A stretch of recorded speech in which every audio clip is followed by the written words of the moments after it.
in Madison, Wisconsin.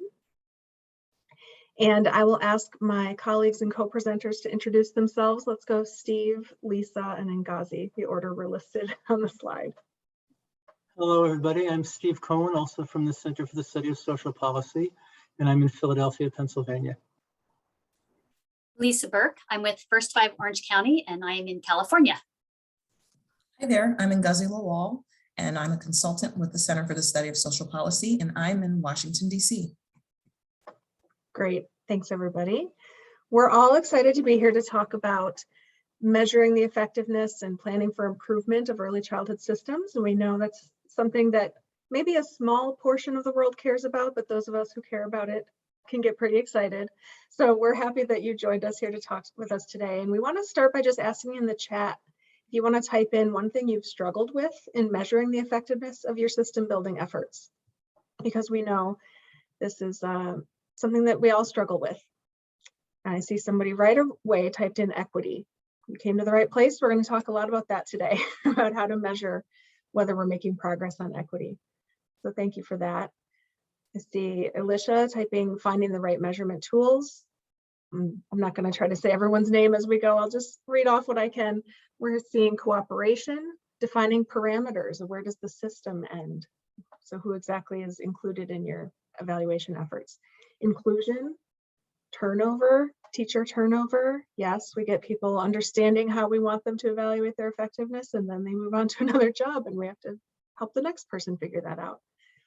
Evaluation tools, how to share data without oversimplifying, definitely a challenge. Let's see if a few more people want to type in a challenge you've had. A system to measure success without it being scientific, evidence-based, and based on fidelity. I think you came to the right place, Terrell. We're going to talk about that today for sure.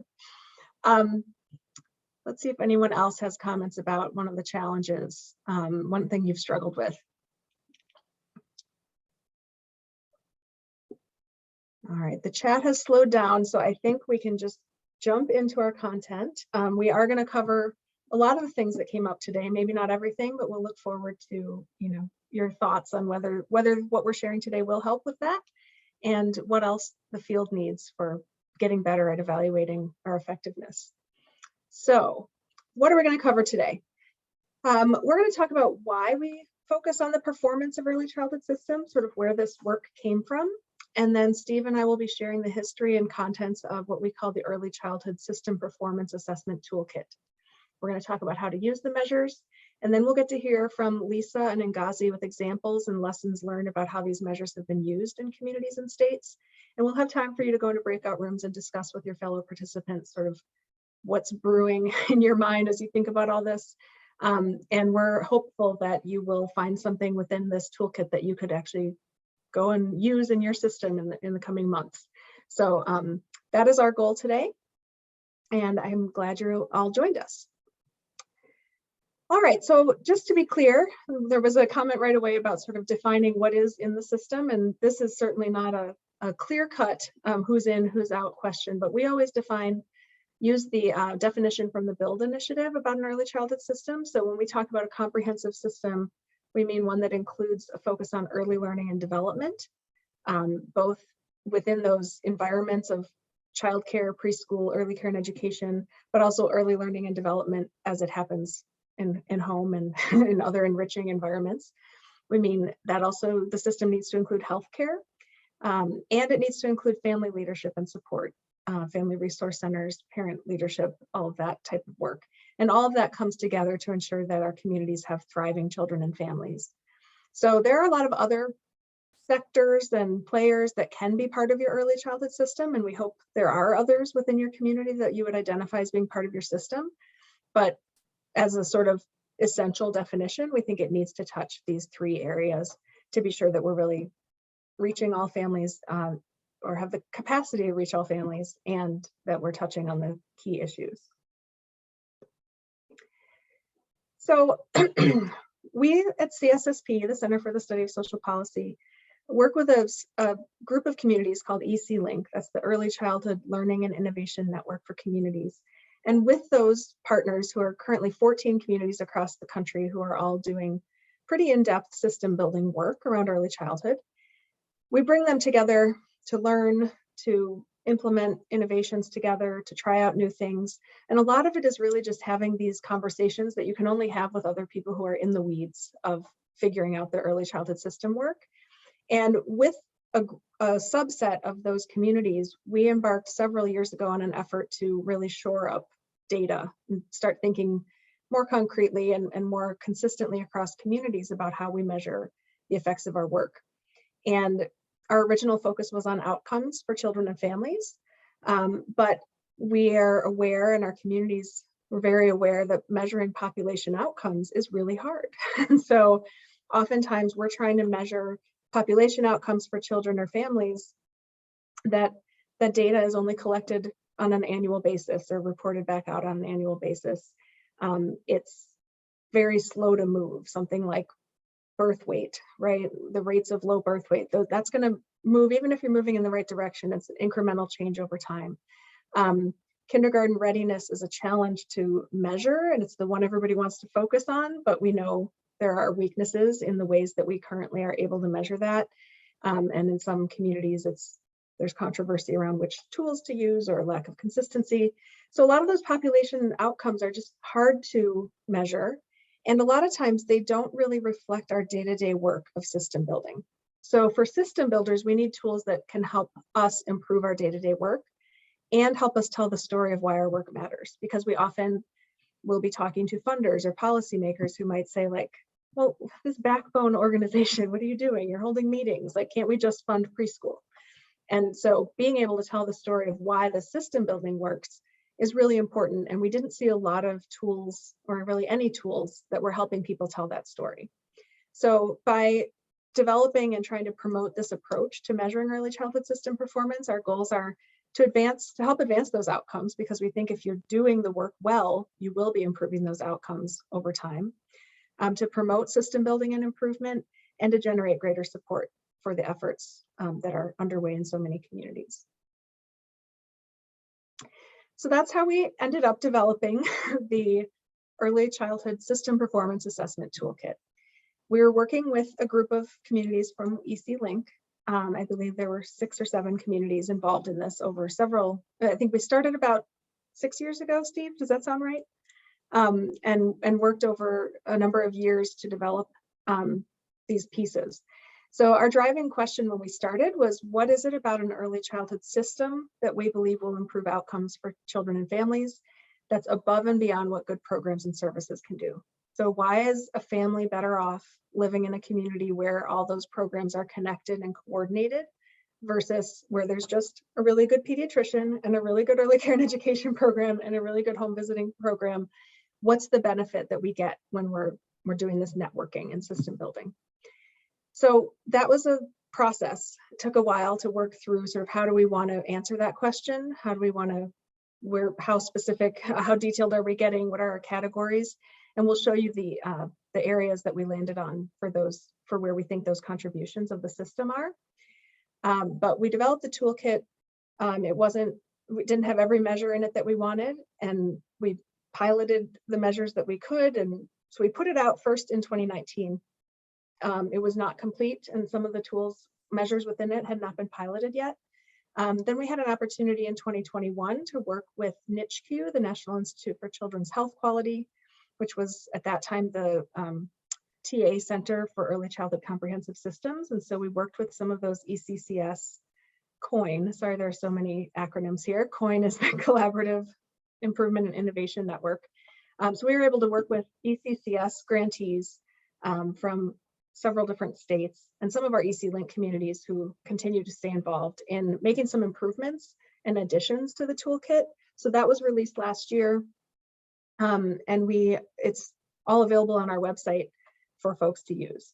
It's been a very collaborative process with folks who are doing this work in their communities weighing in on it, with parents weighing in on the piece that's specifically about parent leadership. And we're really excited about it. And we want to make sure that people know it's available and think about how they can apply it.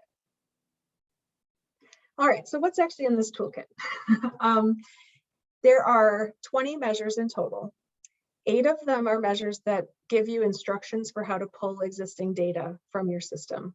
It does include checks on whether you think that data is good, whether it's reliable, whether you can get it, whether it's trustworthy, but if you can, we provide guidance for how to use that to measure some of these ideas. And then the other 12 measures are providing framing for stakeholders to determine and discuss their opinions on how the system is doing. Steve's going to say a little bit more about what that really means. I do want to put in the chat, oh, I don't have it. Oh, there we go. Okay, in the chat, I'm putting a link to where the toolkit is posted. You can either download the big document, that's the whole thing, or you'll see on that page, you can click on individual sections and download individual measures. So I encourage you to go to that link. We are actually, in a little while, going to ask you to look at that more closely. So do click on that link either now or when we get to that section. All right, so when I said we were talking about what are the functions of an early childhood system, what are the things that we think a system does that are above and beyond what good programs can do, we landed on the areas you see listed here. Steve's going to talk through each of these. I will just point out that these functions, we call them functions or areas or contributions, but these areas are the structure of the toolkit. So like when you click on that link, you'll see on the website, you can look at the measures for foundations, look at the measures for reach, look at the measures for coordination. And each of those kind of work together. So within each of them, you'll see there's a handful of tools within each or measures within each. And Steve's going to talk and highlight one from each of them. And I think with that, I will hand it off to Steve. Thank you, Kaylin. Hello again, everybody. I'm actually going to linger on this slide for a while and then move relatively quickly through the ones that follow, because there are a couple of things I want you to get from here. The first is that, as Kaylin said, this structure in itself was a product that our partner communities found useful. We didn't have this when we began doing this work together, and identifying these as the contributions that an early childhood system can make to its community felt like an important achievement of the work group. So even if you wind up not using individual measures, we hope you will find it useful to be able to think about what your system is doing within each one of these broad categories.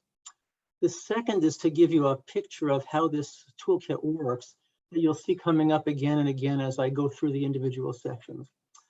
As Kaylin said on the last slide, most of the measures call for self-evaluation. Practically speaking, that means that they're going to ask you to bring together a group of knowledgeable stakeholders and have them individually rate progress on a variety of questions that are in the tools on a 4-point scale with guidance about what those ratings mean. These measures have been created by knowledgeable people. They've been tested by other knowledgeable people. And we hope that in each case, you'll find that they bear a clear relationship to the topic. And that's about as far as we'll go in making claims about their scientific basis. So I'm picking up the point that was raised in the chat earlier about evidence base. What does it mean to have a measure that may not have been scientifically tested in the way we see some other measures that we use in our work? In particular, we acknowledge that for any individual measure, it's quite likely that it would be scored differently by different people. We think that's okay, because for us in doing this work, the rating isn't the point. I'm going to say that again, because I think it's important and I hope it will be liberating for some of you. The rating isn't the point. The point is to give people 3 things. 1, a common framework for thinking about complicated questions like, what does coordination really mean in practice and how would I know it if I saw it? 2, a process by which to identify and understand different perspectives on those complicated questions. And 3, a basis for identifying the actions that could lead to improvement. So with that as background, let's move to the next slide and I'll start to walk you through the tool. This odd numbering, domain 0, is a product of history. The first version of the toolkit we developed was done with communities that have been working on early childhood systems for a long time. They had laid the foundations years ago. The revision added domain 0 in order to offer a tool for communities that might be at an initial stage, that are early on in this work, when they're first trying to bring together key players from multiple sectors. You'll recall from a few slides back that our working definition of early childhood system includes at minimum early learning and development, health, and family leadership and support. The first of the 2 measures in this section of the toolkit looks at progress in bringing together leaders from those three sectors and doing the initial work that start to make those sectors into systems. And the second measure in this part of the toolkit helps assess how system partners are doing at putting in place some of the key attributes of a system, which we identified as a trusted backbone organization, a common vision and strategies, at least the beginning of aligned activities in pursuit of those strategies, and some of the foundational elements needed to be able to promote equity. Let's go to the next slide. I'm going to use the first of those two tools, which we labeled core sector engagement, to provide you with an example of some of what happens within these measurement tools.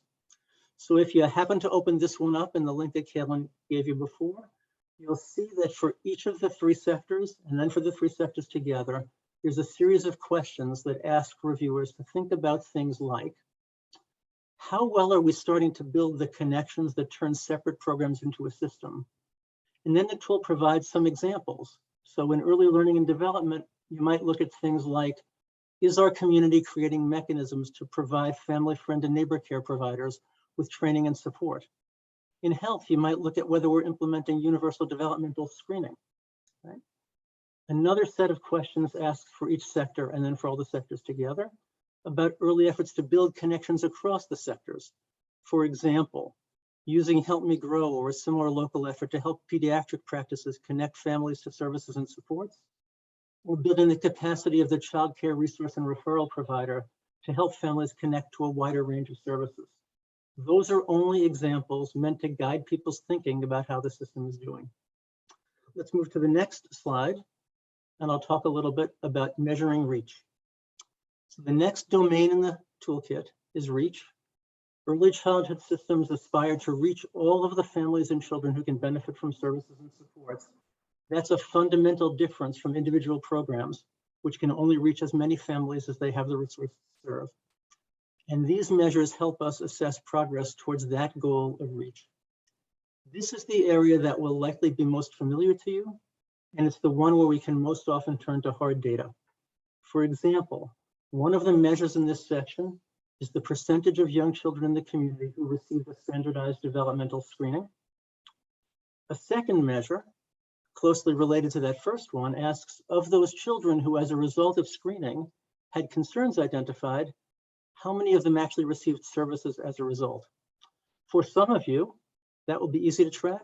For some, it will take quite a bit of work to get there, but those felt to the group to be key questions to understand in determining whether you're achieving the kind of reach you want as a community. Other measures in this domain look at early prenatal care for pregnant women, screening for maternal depression, and again, providing services to people who are identified as needing them, the availability of early care and education services, and the availability of home visiting services. Let's move to the next domain. This one is called coordination. Another goal of early childhood systems is to better coordinate services, both to help families get what they need and to ensure that when a family is engaged with multiple services, those providers work together to support the family. Examples of measures in this domain include one on system navigation, how well the system is able to help families identify and find what they need, and one on using data, which I'll now talk about in some more detail, beginning with the next slide. Sharing data well and using data for planning and improvement are fundamental elements of an effective early childhood system. This slide shows the three areas of focus that we selected for this data measure. One on reaching agreement on common measures that can be used across programs and sectors. One on collecting and sharing the kind of data that you need. And a third on using data for improvement. And we'll go to one more slide and I'll show a little bit inside each one of those. So within the indicators header, the tool asks about progress in developing common indicators of child and family well-being and common measures of early childhood system performance. Under the collecting and sharing data header, it touches on elements such as quantitative and qualitative data on family well-being, data sharing agreements across sectors, and how well data are shared not just among system leaders, but with the community as a whole. And the final set of questions addresses how the system analyzes data and uses what it learns in order to improve. It includes items such as disaggregating data by race and other key characteristics, building quality improvement mechanisms within each sector, and using data to drive resource allocation and strategic planning. Go to the next slide. We'll talk about the commitment domain. This is domain 3, and it's about making early childhood a community priority and taking effective action to support that priority. Again, one of the things that we identified as being possible for a whole system working together in a way that would not be feasible for any individual program or service.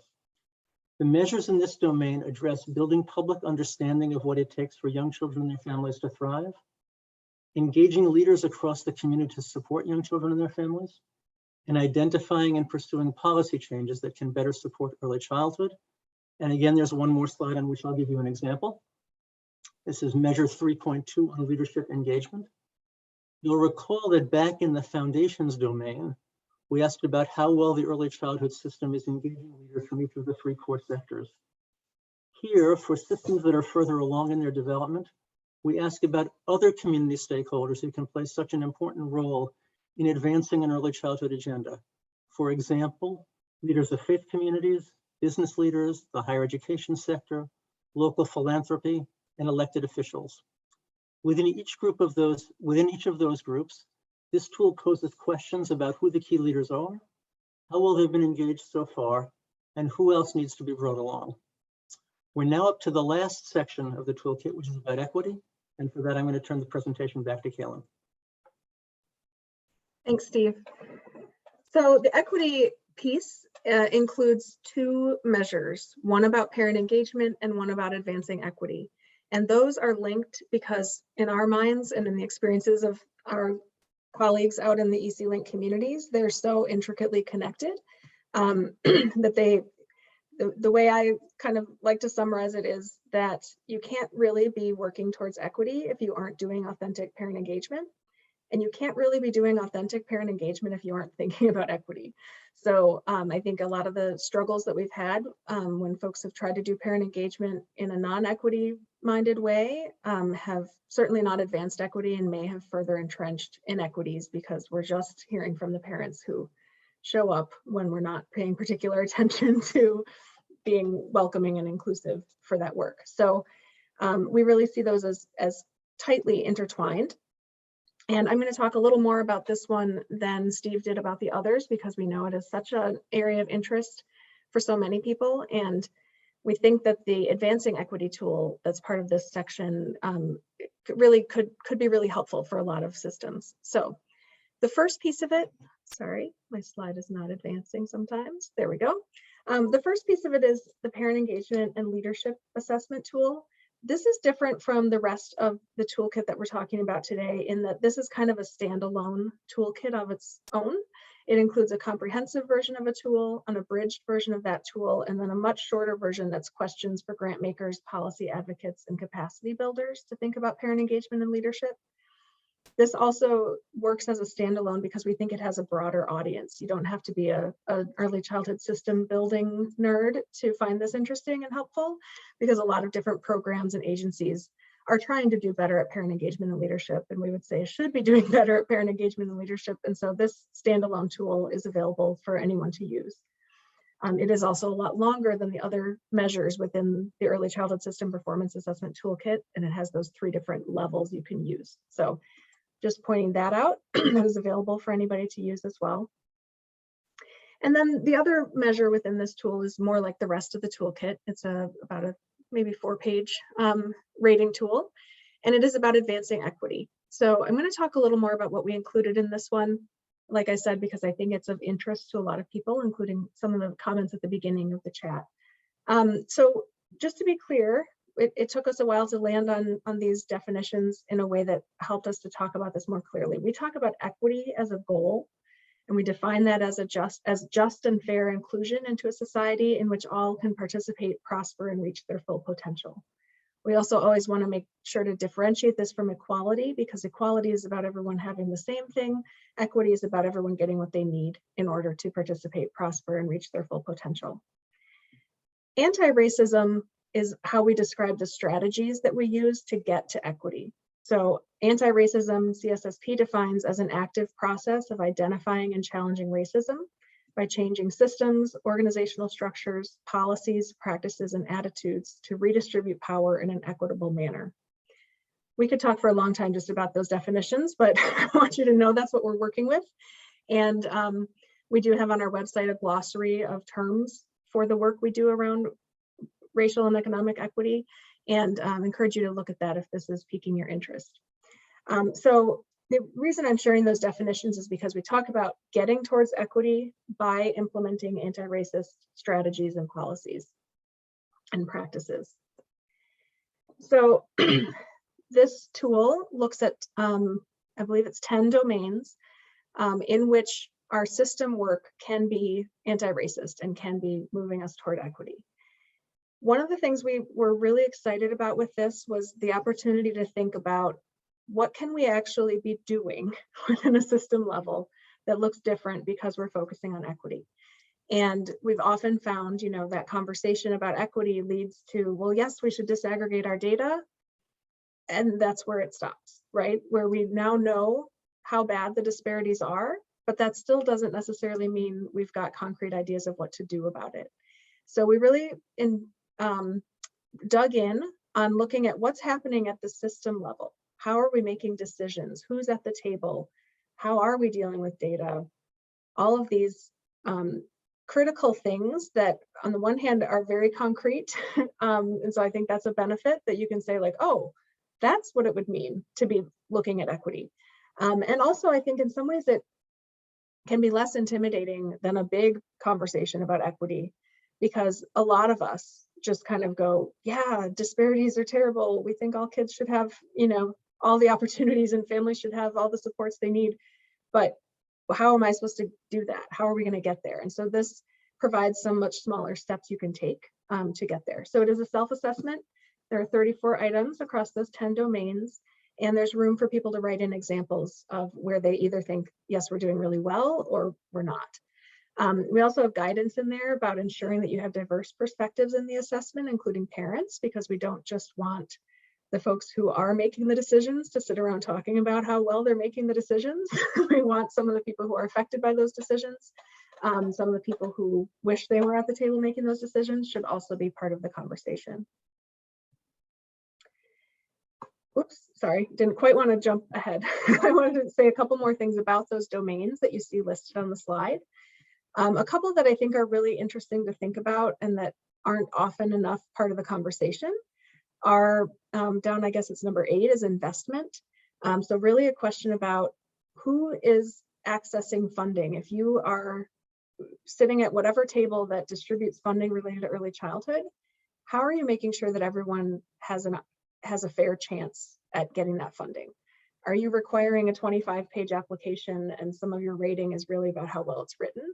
Or are you requiring a shorter application and your rating is really about what they're going to accomplish, so that grassroots organizations, immigrant and refugee-run organizations, all types of different groups would actually have the ability to access that funding to better serve the communities that they're connected to and part of.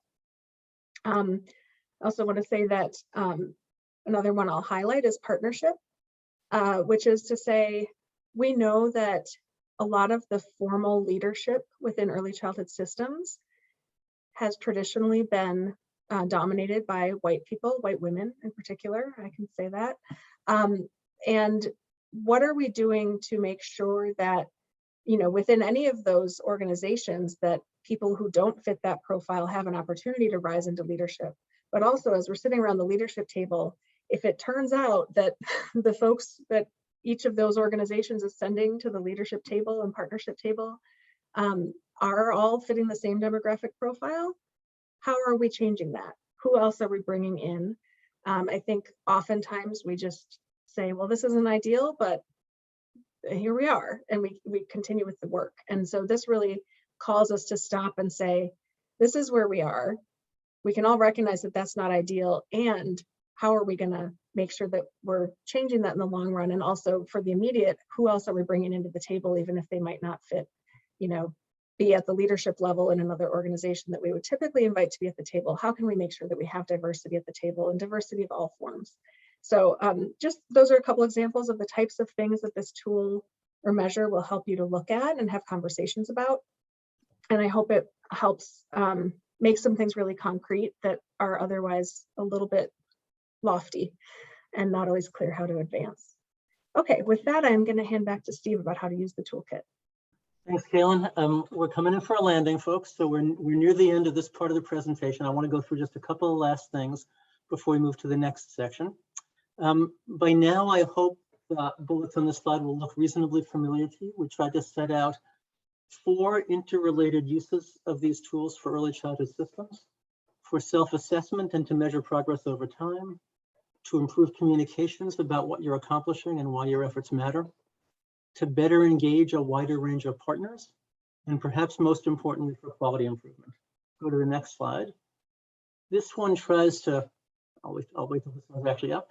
This one tries to mirror that from the perspective of other stakeholders. So the folks whom you will be asking to join you in this work of self-assessment, right, can get a number of benefits themselves from the work, and in particular have an opportunity to bring attention to things that aren't working as well as they could, and to point to some of the potential benefits for working in other ways. Let's go to the next slide. This is the one where I'll linger for a moment longer, and to try to kind of give you a sense of what actually using this toolkit is like in practice. So here's what we recommend to communities that are interested in using these tools. First and most important, start small. Pick 1 or 2 measures because 1, they matter to you, and 2, they seem feasible. You can imagine using them without needing a lot of additional resources, and they will be the way in which you try out this toolkit and figure out whether it's a good fit for you. Second, choose the stakeholders who will participate in self-evaluation and in making sense of the data that you put together. They may be different for different items, or you may have one group that works for the couple of things you want to work on together. Diversity matters a lot in that group, with regard not only to race and ethnicity, but also to which sectors participants represent and the different ways in which they encounter the early childhood system. Notably, as Kaylin said, wherever you have laid the groundwork for this to work, including parents among those who are at the table with you. The toolkit then goes on to provide some detailed guidance, which we won't try to go through in this presentation, on how to go through the process, gathering the data, convening the stakeholders, presenting them with the analysis, and then talking through differences in how and why people rated the items, coming to consensus on which items should be priorities for follow-up, and beginning to identify what you will do to improve, which, to go back to my earlier comments, is really the fundamental purpose of doing all of this work. So with that, we'll go to the next slide. We're going to start you down that road by giving you a few minutes now to work on your own. We've asked you to click on the link that Kaylin provided before in the chat. We can put it in one more time for anybody who came in late. It will allow you to access either the entire toolkit, but also, if you prefer, to go directly to any individual measure you'd like to look at. Please take a look at least a couple of measures that you think you might be interested in. And after you have a chance to read through them, pick 1 or 2 that you'd like to focus on for the remainder of this session. Think also about what questions you might have or reactions you've had to the presentation you've heard so far. You'll have about 5 minutes to work on your own. When we come back together, we'll be asking for questions and reactions. Kaylin, will you let people know what time we're going to bring them all back together? Let's say we're going to take 4 minutes. We'll be back at 2:09 Eastern. So we stay on track. And I'm going to put that link in the chat one more time. I think we just had one person join us. So this is the link we're asking you to go to review a couple of measures within the toolkit and get a sense of what questions you have about it.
Okay, we're about to come back as promised.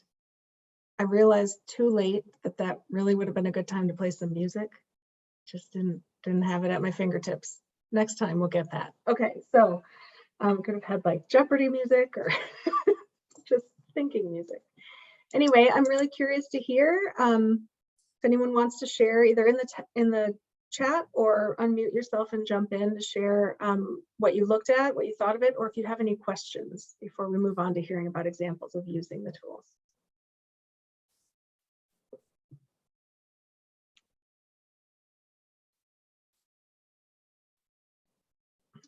Everybody's being shy.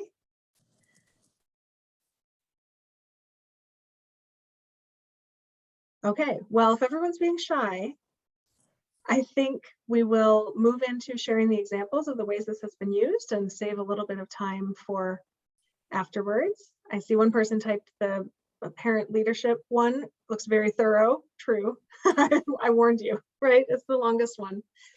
Someone else commented it's a lot to digest. People saying they saw a lot that they want to look back at. Looked at foundations and reach. All right, thanks for sharing. And we're done. We're going to hear about examples. Then we're going to get into breakout groups where you can talk about what you think you might want to use or how, and we'll keep on moving. So I'm going to hand off to Lisa from Orange County to share about their experience using the toolkit there. Thanks, Kaylin. So it's such a pleasure to be with you here on this call. And for those of you who aren't familiar with, you can go to the next slide, first fives. In 1998, voters in California approved something called the California Children and Families Act. And that established a tax on tobacco products that goes to programs that would improve health and development of young children. So prenatal through age 5 and their families. And it established a commission in all of the 58 counties, one commission in each county, that is focused on those early childhood services. And many of the commissions go by First Five. So that's us, First Five Orange County. We're focused on health and development of young children. And our vision is that all children reach their full potential. And we do that. We've identified 4 conditions that we are trying to improve so that children do reach their full potential. And that's what you see here on this slide. Those 4 conditions we're working on. It's kind of, I like to think of it like concentric circles. Starts with the child, so early and ongoing health, all about prevention, early intervention, early identification. And then obviously those kids don't live alone. So this concentric circle goes out to the families and developing safe, stable, and nurturing homes, broadens out to the communities that they live in, and then undergirding that all, or surrounding that all, equitable distribution of resources. Next slide. So we did not always have equitable distribution of resources or equity as part of our strategic plan. In fact, it's pretty new to us. Nothing expressly stated about racial equity until April of 2021. And so I just want to share a little bit of our journey to getting to the point that we had it as part of our plan and where we have gone since there. So like many organizations and people across the nation, with the murder of George Floyd, it became a catalyst for us to look at that issue of equity, racial equity. And we, as staff, really wanted to do something, but we didn't know what we could do. And since it hadn't been part of our language or any of our work specifically, we weren't sure where to start. Our CEO was very strong to say, let's do something. It could be messy, but we need to find some ways to take action in our organization.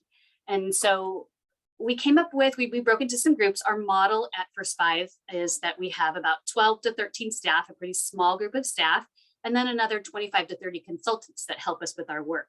So the 35 of us came together. We broke into working groups and we came up with some projects that we thought we could apply equity principles to. And you see that on the slide here.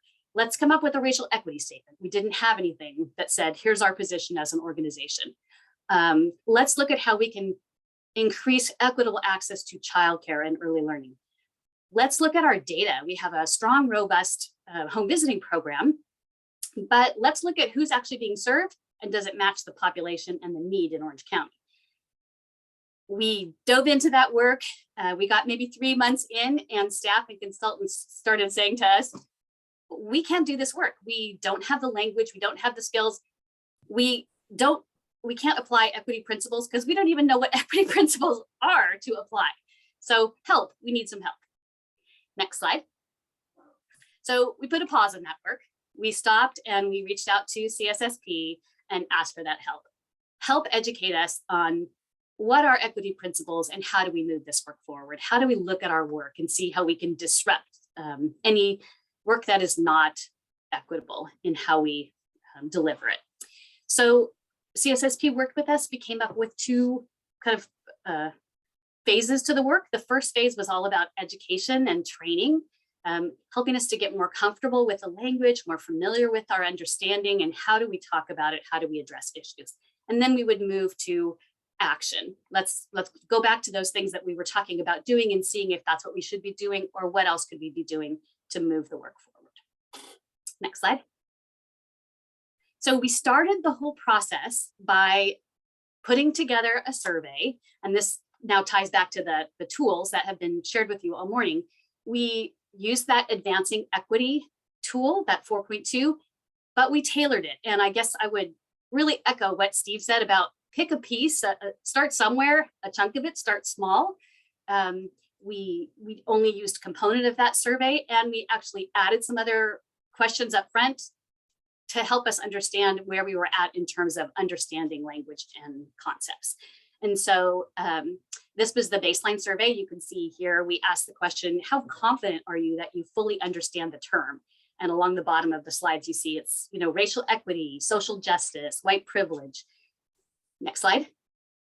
And we asked the same question, but in readiness. And I don't know if it flashed too quickly, but we actually were a little bit more ready to discuss than we were confident that we could speak the language. So we're ready, we're eager, we want to have this discussion, but we're not sure we know the terms. Next slide. This just gives an example of the baseline, which is the bars, and then the red dashes are a midterm kind of reassessment that we did. And you can see in most cases, we built our knowledge of these terms. Some of the cases we actually looked like we went backwards, and we had some discussion like, what could that mean? Maybe as we got more familiar with the term, we realized that we didn't understand it first time around. Next slide. These are just more examples of some of the questions that we asked. Talking about racism is welcomed in internal settings, in external settings. This is a good example of tailoring the survey to our situation, where our internal was that small group of staff and consultants. We know each other, we work each other on a daily basis, so we're more comfortable talking. But when we go out into the community, where we're with elected officials or other service providers, maybe not as comfortable. So we broke that question into 2 pieces, tailoring it to our situation at First 5 Orange County. Next slide. Another example about having confidence to give feedback about situations involving race or racism. Next slide. And the piece about parent leadership. Like, where are we at engaging parents and having parents be part of this effort? Next slide. This last slide probably looks more like, if any of you looked at the 4.2 advancing equity assessment, a lot of those questions are what you see here. The phrases like, what are the areas that we want to take action and focus on? So I know it's hard to read, but we took it and we tailored it to Orange County. For example, the top one, the green one, where our staff and consultants felt like we were ready to dive in and this is a priority, is using data to identify gaps and address those disparities.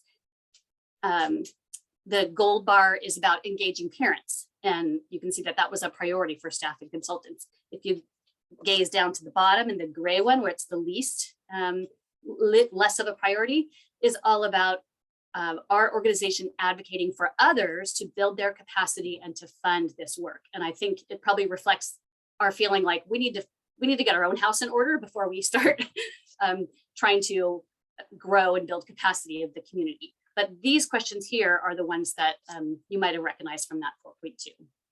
Next slide. So we're about a year into this work now. We spent a year meeting on a monthly basis with staff consultants with CSSP and doing that education and that learning and getting familiar. And then we just have recently moved to small work groups who kind of went back to what we were doing when we really started 1.5 years ago, 2 years ago, to say, okay, what are areas that we want to focus on now? Now that we are more comfortable with the language, we did a follow-up assessment. People felt like they were more comfortable and ready to move on. And we've identified 2 areas that we are now diving into and doing that, kind of like disrupt our current practices. So one is we are back to creating an organization-wide equity statement, but we're calling it a commitment. It looks a little bit different than the way we started out 2 years ago. We now have parents that are part of that working group team, which was not even on our radar, 2 years ago when we thought, oh, we need a statement. And we just have a different process set out as a result of this work that we've done. And then we have a working group working on increasing the diversity in our board recruitment. And that is kind of a summary of our journey. I'm happy to answer questions at the appropriate time, but I think now I hand it off to Ngozi. Thank you, Lisa. So I think I want to just pick up on all of the great points that have been made by Stephen Kalin and also Lisa, and just thinking about what this tool is, how it can help advance your work, and then a real life example in terms of what's been learned in a real community. I've been working with some communities across the country in trying to use the tool and improve their systems. And so I just want to share a little bit about what I've learned in doing that. Next slide, please. Okay, so I've personally worked with 2 communities and a state that have used the tool. And Stephen Kalin have worked with many others in our EC Link community. And we've begun to uncover some pretty important themes, and I want to share those with you. So on this slide, you'll see 4 lessons that have been learned. There are more, but for the purposes of today's conversation, we just wanted to bring some of the more salient points that have bubbled up for us. So the 4 that you see here are invite stakeholders with diverse perspectives. We're encouraging you to customize the tool. I think you heard that in Lisa's remarks just a few minutes ago. Allocate time to unpack the tool results, and then use the tool's action planning worksheet. So we'll walk through each of those. Next slide. So earlier in the presentation, you heard a bit about the importance of bringing in different stakeholders from different sectors to participate in the assessment. Why would you do that? Well, it's important to have a diversity of perspectives and opinion if you are really looking towards improvement. And so here are just some examples of some of the sectors that we think are useful. This is a screen grab, by the way, so this is in the tool. And I know that Kalin already dropped the link in the chat box, so you can look at it if you're just joining late. But you can see that businesses are an example of an important sector to bring in. You might be wondering as you look at this list, well, they don't really know early childhood systems well. And that's the whole point. You want to hear from people who are in position and know the work really well, but you also want community stakeholders that care about your work and can be supportive to you. So there are many more examples that we could list, but this is a good list, we think, to get you started. And that includes higher ed and the faith-based community, government agencies, the housing industry. So this is an example of sectors that touch early childhood, maybe not directly in your day-to-day systems work, but are definitely important to the conversation. Next slide, please. So we're asking the $1 million question. Why don't we let families in? I'm sure that if I interviewed all of you on this presentation who are participating, you know the family engagement principles. You know that parents are children's first teachers. You know that two-way communication is important. You know that families should be driving decision-making. Like I could go on, and you can probably beat me to the rest of the family engagement principles that we all tend to rally around. But there's something strange about knowing the principles and then acting differently when it's time to act. And we've all had this challenge, and we've all had to ask ourselves, why aren't we letting the families in? So we want to encourage you that in this work, as you think about assessing your system, to bring families in and to hear their voice. And just a lovely PSA reminder from our friends at the Office of Head Start, family engagement means doing with and not doing to or for our families. So we really want to pull them in. You might be wondering, how do we bring families into this process? If you're wondering or concerned that maybe the language might be really specific and it really requires deep knowledge and expertise in early childhood systems building, then there are still ways to bring them in when we think about customizing the tool and where you want to hear parent voices. Earlier in the discussion, you heard from our presenters the section on parent and family engagement, and that can be a really important way to hear from the families which you serve or intend to serve.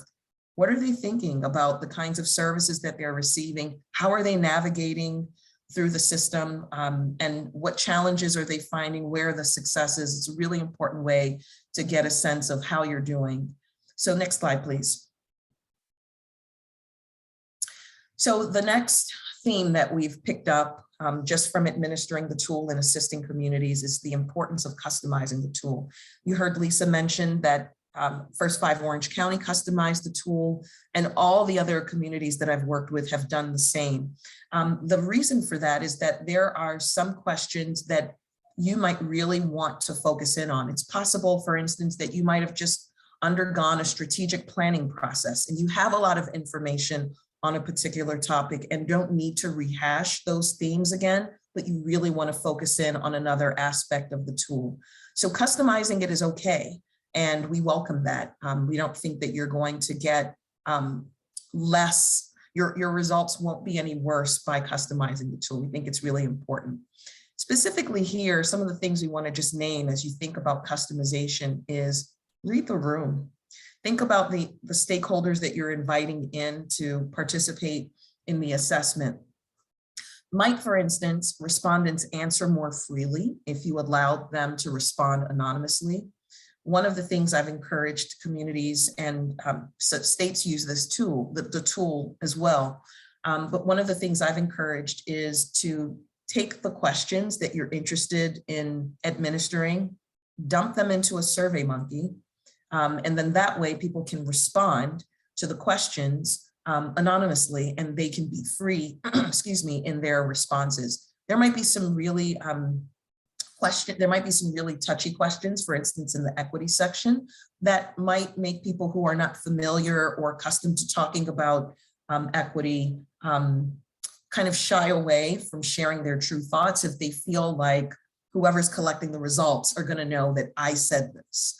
So, so that's one tip that we've learned that we want to share. It's not mandatory. If you want to make it a fillable PDF form and, you know, have folks fill it out that way and have them send it back to a central person, that works too. But you got to think about your group and your goals. What kind of information do you want to obtain? And then also what level of information you want to obtain from your participants. The second point here has to do with how much time can your stakeholder group commit to this process. So I had one group that decided we really want to focus on parent engagement and racial equity. We think the other sections of the tool are valuable, but right now parent engagement and racial equity is what we want to focus on. Initially, they thought about, let's focus on parent engagement and then get those results, process it, think about it, and then let's do equity. The more they thought about it, the more they realized that it would better serve them if they would combine the questions into one assessment to keep everybody's attention and not feel like they're restarting on a new kind of assessment journey. So that's another example of ways in which you might customize the tool in order to take advantage of the time that you have with your stakeholders. Next slide, please. So this is another screen grab. This is the action planning worksheet. It's taken directly from the tool. It's page 82. If you click on the link. And then also the next page, page 83, is a completed sample, just so you can get a sense of how might I fill this out. I think this is a really important part of your assessment process. So there's so much energy spent on, we've got to take this tool, we've got to figure out how we're doing.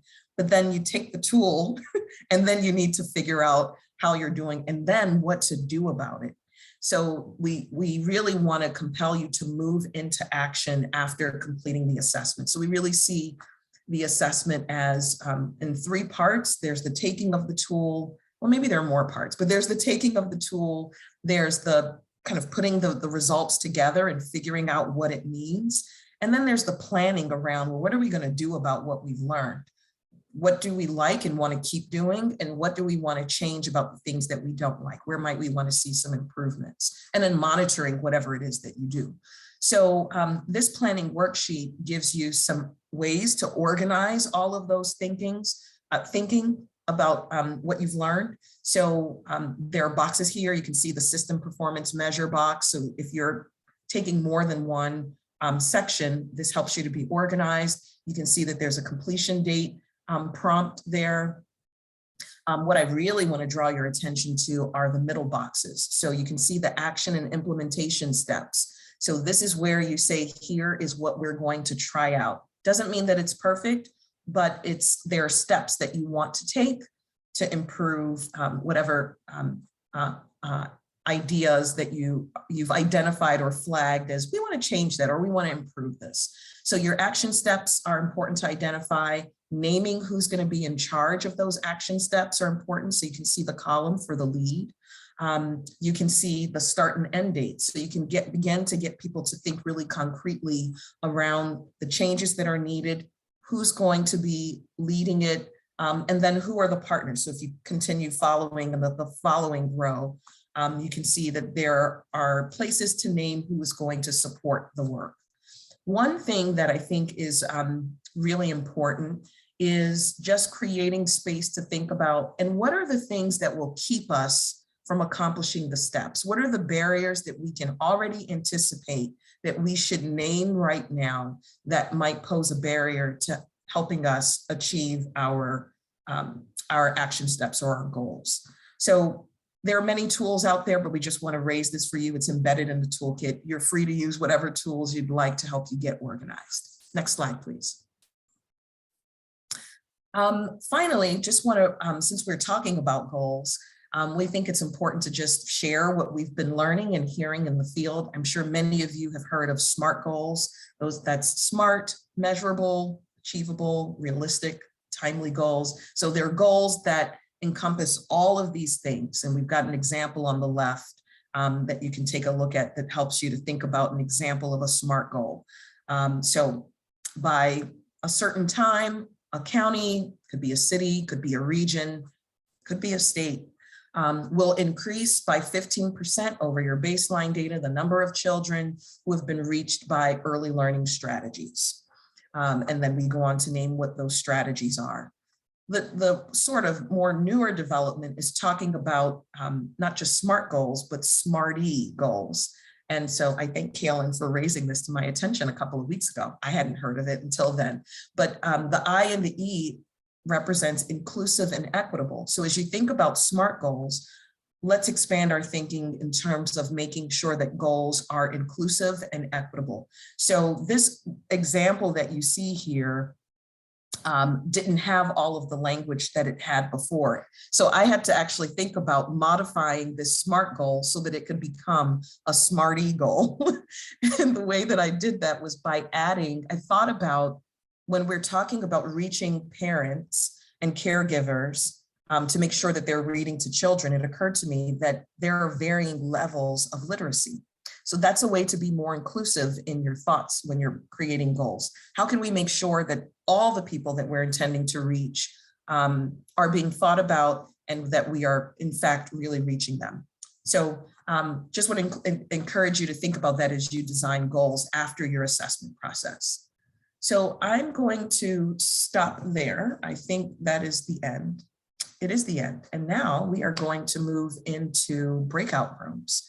So we have a small group discussion that's planned. You can see the questions here. I'll just read them to you in case you're maybe driving and can't see.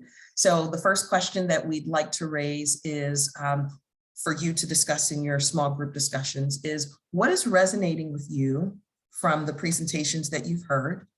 or from your quick review of the toolkit. And we saw in the comment box that many of you want to dig in a little bit more, spend some more time thinking about it, but just from your quick review, we want to know like what's bubbling up for you, what sparks do you have as you've heard the presentations. And then the second question we want to raise is, if you're thinking about implementing this approach to system performance assessment, what will be your first steps? What might be the very first thing you do or things that you do in thinking about your approach to system performance assessment? And I'll just stop there to see if there's anything else that Steve, Kaylin, Lisa want to add just in terms of just the instructions for this next part. I think this is really clear. I think we're going to give you 15 minutes in the breakout room. So we'll have some time for you to come back and we can hear what you talked about. And I believe Yvonne is going to put you out in the breakout room. So just want to check in. Yes, we are getting ready to go in now. Thank you. Okay. Excellent. Thank you. And I will put those questions in the chat as well, which you should all be able to see.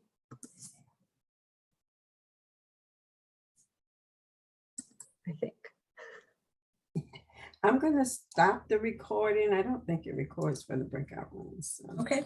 Yeah, it will record the dead air of us. So we'll just keep collecting responses to this question as folks come back in from the breakout rooms. Yes, and possibly are neck and neck. We're seeing some answers coming in. So as you join us back in the main room, you can respond to the poll. And I think we're getting close. Almost everyone has responded. So I'm going to go ahead and stop the poll. And we're seeing a number of you, 25, who say you will be using one or more measures from the toolkit. That's exciting. And another 30 who say possibly, and just 2 who say no. So I'm really happy to see that folks are finding this interesting and seeing some possibilities in it. Now we just want to take a little while to hear how your conversations went. Anything you'd like to share that you got into a good discussion about in your group, or any questions that you have for us, any of us presenters about the toolkit or the examples that have been shared.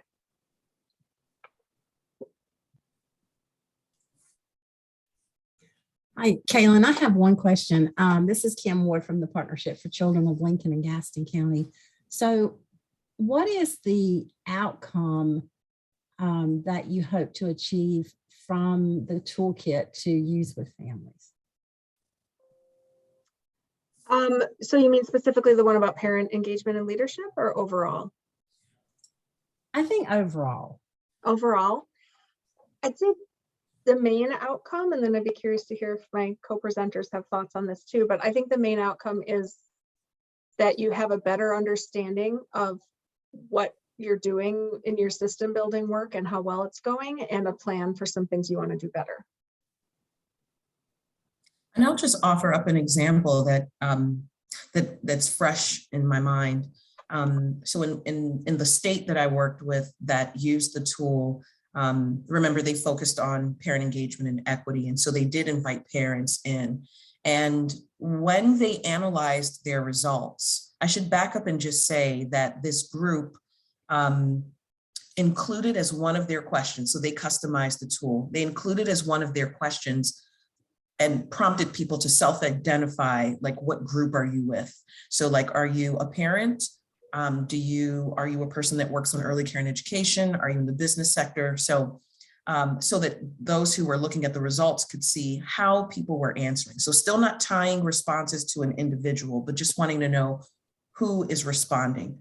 And when they disaggregated the data and saw how parents were responding around a particular question, like how involved, what opportunities are available to you to participate in advising the group or driving decision-making, there was such a difference in how the parents responded versus how everybody else responded. So many of the everybody else felt like, we do a pretty good job, you know, like the parents are here and they offer input And overwhelmingly, you could see that the parents felt like, no, we're not really involved in much. So that's an important finding, right? You might think you're doing something really well, but when you hear from the broader group, and you specifically in this case, parents, you can really see that there was a difference in opinion in terms of how parents were being invited to the table to help guide decision-making. Is that helpful? Very. I understood Yeah. exactly. Yeah. Great. Any other questions or thoughts folks want to share? We've got a few minutes left. I was, thanks for everything, by the way. It was great points, still lots to digest moving forward. In our group, there was, if I'm not speaking out of turn here, there's a little bit, of course, that overwhelmed feeling of getting potentially this started, looking more into it, digesting it, putting it into action. And alone, one of the things that resonated with me is that it took the Orange County, California, about a year to start with the mere dialogue and the introduction alone. And so is there median time? Yeah, it's a lot, right? It's like we want to make this happen now because it seems as though we're all here because we're passionate individuals and want to do this great work. But the introduction alone in such a county with great resources took a year. And so that can seem kind of daunting, no?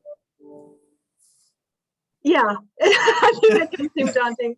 I will say, I think that example is specific to the equity piece. I think it is fair and legitimate to say in a lot of places, your collaborative table is going to need to have some pre-conversations and some readiness before you jump into a tool like that. Some of the other ones are not touching on such complicated subjects. So you might be able to jump in and say, let's survey all our home visitors about how well they're coordinating with other service sectors. That's one community that was piloting the coordination tools did that. Okay. We surveyed all their home visitors. They got feedback about like, oh, they're connecting really well with healthcare. They're connecting really well with early care and education.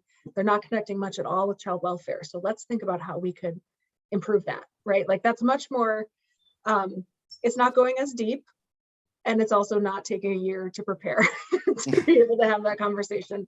And they still were able to get somewhere, learn something and set some things they want to do differently. So don't be intimidated.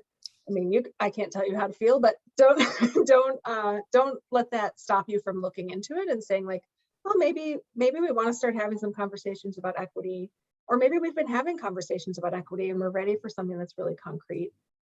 But we could also do something that's a little more just, some of the nuts and bolts of how our system is working, that would still point you in a direction for system improvement. One thing I really liked about the toolkit is that it has a portion in there where it tells you how to use it, who can use it. I really like that because a lot of the toolkits we get, we don't have those directions and instructions with it. So I did enjoy that part because it tells you if you are a stakeholder or so on, this is what the toolkit can be used for and how it will be used for. So that was really a great piece that I liked about it. Thank you, Tiffany. Yeah, we are hoping, we're really like, it's there, use it, run with it. And I know that can feel intimidating. So we tried to put as much information there as we could so people can take it and get the most out of it. I think it's really good to just note though, and remind all the people that you're working with that systems work and equity work takes time. It is not easy work, and bringing all the partners to the table and being at different levels, the framework really helps, but you just got to set expectations also, right? And I don't want to butcher it. Ngozi? Yes. Okay. Yeah. Outside of coming back to that parent engagement question, to kind of make it specific, outside of those anonymous potential surveys, have you found any other strategies that work, particularly working with other organizations, groups, for that galvanization of parent engagement? Other kinds of ways in which we've extracted like what the parents think have been in the form of focus groups. Okay. So it's also possible to, and I've never tried this, so it might be interesting, but it's possible to perhaps take some of the questions and turn it into a focus group format as a way of getting kind of live feedback from parents. But of course, in doing focus group work, you sort of have to build trust with parents. You don't just walk into a room and say, hey, I want to ask you these questions. So thank you. That's one idea. We've been doing a lot of work on parent engagement, and we have created like an parent engagement tool I'd be happy to share with you, kind of walking through the process that we did to get parents interested. And then we actually have now 6 family ambassadors that are helping us with our work. But again, it was a long process, but we've documented the process. So I'm happy to share it. I would love that. All right, great. Terrell, why don't you put your email in the chat? Or I see Kendall saying interested as well. So maybe share it with everyone. If you're happy to share that, we can share it with the other conference materials. You should be able to get the slides and the handout, and then Lisa can add in her tool. Yes, just send it to us and we'll be happy to post it with your session. Great, thank you. I know Yvonne and Charissa still have some books to give away, so I think we need to wrap up. Thank you all so much. Thank you to my co-presenters. I think this session was really fun to put together, and I'm really glad that people were engaged, and really appreciate all of you choosing to attend this one. Hope you have a great rest of your conference and a great day, and hand off to Yvonne. Wonderful. Thank you so much for this wonderful session. Thank you for your toolkit. We thank you for all the wonderful information that you're sharing with us here at the Smart Start Conference. And I'm going to put in the chat the survey for today's session that we asked all of our attendees to participate in and take the survey for us. And we do have 2 winners. I have their names, and we have, let's see, the first winner is Alex Setzler. And your prize is the Infant Toddler Environment Rating Scale book. So that's one of our prizes. And I have one more for Terry Quinn, which is the Family Childcare Environment Rating Scale book. So I will get your email information and I will send these books to you. Congratulations to our 3 winners. Again, thank you for being a part of the Smart Start Conference. Don't forget to take the survey. We do have another sponsorship session starting today at 3:15 with teaching strategy. So we ask you to please participate in our sponsorship session, because if you do attend, there will be a code word given away that you can use to participate in our grand prize entry at the end of the conference. So wonderful. Again, thank you for all attending. Thank you to CSSP. Enjoy the rest of your day. Bye-bye.